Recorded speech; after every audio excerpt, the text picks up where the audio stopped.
这一回हाबदों जोंनि हारिया गाबनांदों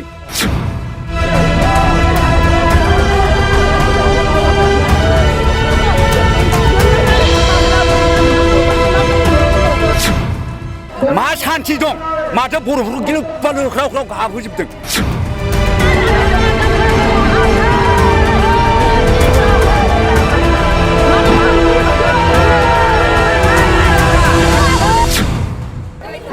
जों सासे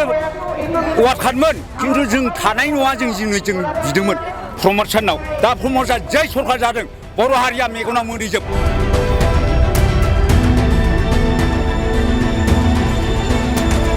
सारा प्रमद बर'ना मोजां खामानि मावाखै दासिम मावाखै बे सरखार थायोबा हारिया साफा जागोन जों फैबाय थायो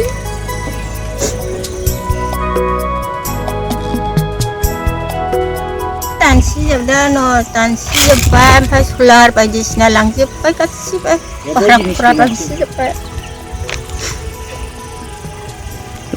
जों फैबाय थायो दाख्लैबो खाख्लायबा दिनैबो बिदिनो गैला मुलुगाव गैला बे थायोबा हारिया जोबलांगोन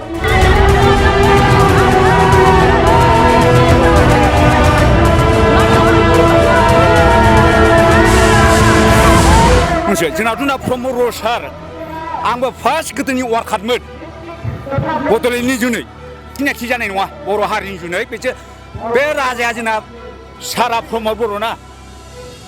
मोजां खामानि मावाखै दासिम मावाखै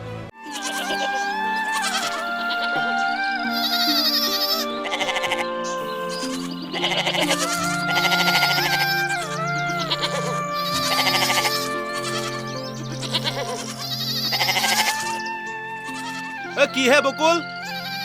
মোক চোক উফন্দা আহিছা যে তোৰ কামটো মানে আজিও নহ'ল ন নহ'ল আৰু নহ'ব যেন লাগিছে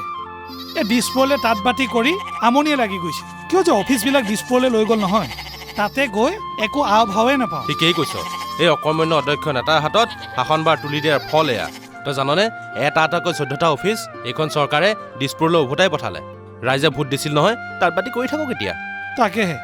BTCয়ে এই বিভাগকেইটাৰ ওপৰত নিজৰ কৰ্তৃত্ব হেৰুৱালে অকৰ্মণ্য নেতাক আঁতৰ কৰক নাঙলৰ ছবিত ভোট দিয়ক 14টা বিভাগ পুনৰ উভতাই অনা হাগ্ৰামাৰ প্ৰতিশ্ৰুতি BPFৰ মূল মন্ত্ৰ সম উন্নয়ন সম অধিকাৰ